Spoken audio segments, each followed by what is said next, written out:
Sakratíme jménem Matěj Sokům Gaming System a dnes si dáme třetí vlog, protože jsem tady v Německu s Obzugim, který vedle hraje Clash si to teď stáhnu, takže je to blázen.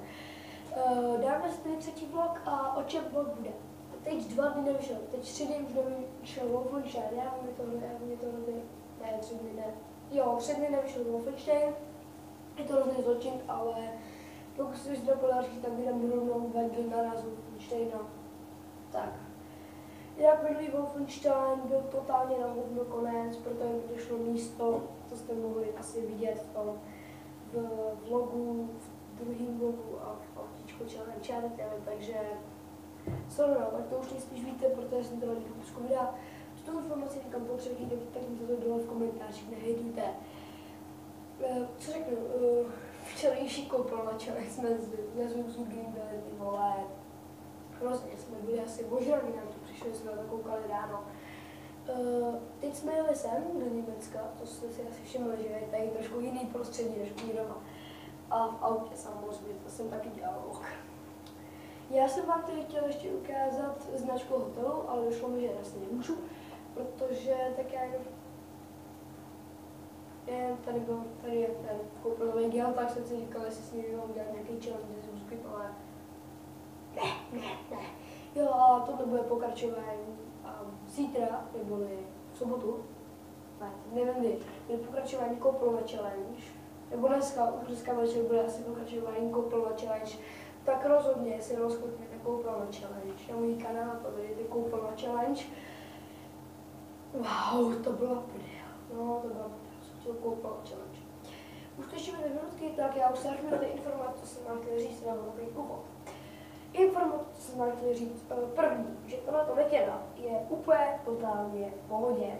Neříkejte si ty vole, bude v černý barvě, není dobře, to si neříkáte, protože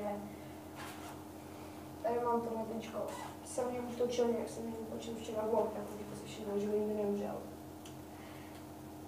Tak, koupil jsem si novou hru a tu najdete v dole v názvu videa. Je tam název té hry, ale jsou tam jakoby i hvězdičky, je tam písmena, mezera, další a další, tak si z toho můžete rovnou ukázat, že z toho bude zkouška a jaká to je hra. Třetí informace, připravil jsem si asi 6, tak se nedivte. Třetí informace, že Wolfensteina asi nedokončím do konce. Já si pardon, budu se to složit jako debil, ale určitě se pokusím natočit aspoň ty půlky do toho downtownu. Já prohlédal se YouTube a samozřejmě jsou tam let's play na Wolfenstein, ale určitě jsou tam teda videa, tak. Ještě tak. Já si to tady natříknu, protože to Zugino se takže Zugino se dozávědu, protože hraje Clash of Clash. Jo, a jak moje učitelka taky hraje Clash of Clash, takže teacher style. A naplánoval jsem si video, který bude kompletně v angličtině. No, Zuzuki? Jenom. Je to něco jako ten čárový kolo. Čárový kolo, no není čárový kolo. Tady vůbec na ničem není čárový kolo. No takový to hákový ty. Hákový kříže, to vypadá hákový kříže. Ne, jako takový to, jak jsou tam takový ty 3 trojúhelníčky a to hlavla. Nevím. To byl Suzuki, dámy a pánové. Já jsem si stáhnul to. Jsem si stáhnul na Stafer a s čtverečkou a na čárovku. Jo, tak to mám taky v tabletu. Jo, vydržte, já si jenom rychle skočím, protože mám řízení za prdel. Ukažte mi třeba. Krásně. Udělám maličký střed. A už zase jedeme. Jo, takže ty informace, kde jsem skončil, to Wolfenstein vypadla, já nevím. Jo, to vypadla. Jo, Honza, teda Suzuki, tak ten má tady Clash of Clash, takže se do toho úplně zamlouval, že ano? Ne. No tak prý ne. Jinak, je to hra jako každá jiná, jako každá jiná. Ne, Clash of Clash není hra jako každá jiná, návyková hra. Dneska se asi podíváme na stream z ty vole, jak se to jmenuje, Call of Duty Modern Warfare 2. Můžu já teď na 3, ale určitě na tu 2 se určitě podívám. Co bereš? Jak vám asi dneska nepojedu? Ne? Asi až se rozhodnu. Pojď. Ty vole, teď mi úplně vpadly ty myšlenky. Call of Duty. Jo, Call of Duty. Já to teď tady střížu a musím si dát dohromady myšlenky, protože se čude. Tak jsem ještě jednou zpátky, v tomhle videu budou asi největší střely ve vlogu. No, tak, chtěl jsem říct k tomu autíčku challenge. Jak jsem dělal na autíčku challenge, tak si asi hodně z vás myslí, že jsem tam... Že jsem tam... Je to úplně hovno. Že jsem tam to autíčko dal. Kurva!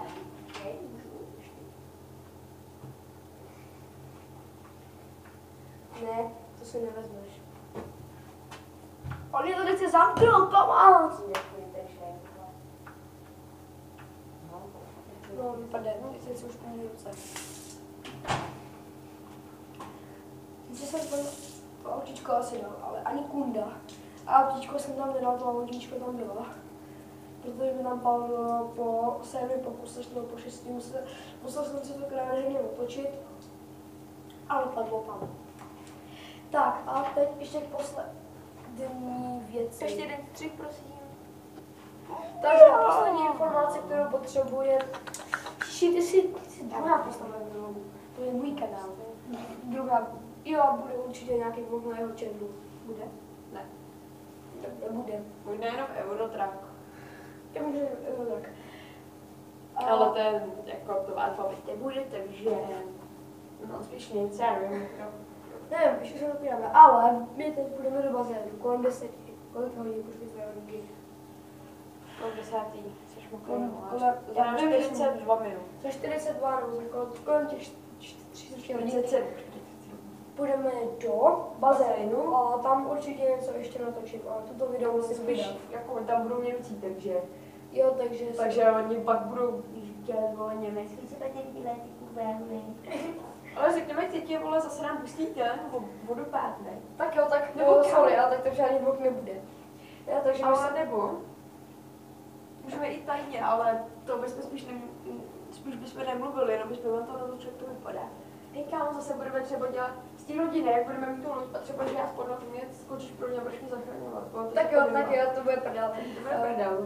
Já se musím rozloučit, takže čusek, do základní moje jméno Matej Soukop nebo Gaming.cz, vyhledávejte si mě pod jménem Matej Soukop, jestli se vám video líbilo, dejte like, jestli se vám nelíbilo, dejte dislike. Pro obou případy budu rádi, zanecháte koment, bude aspoň bylo, když mi dáte odběr, protože jich mám 8 a chci jich mít 10, abych mohl udělat ten speciál. Dislike nedávejte, vykynout.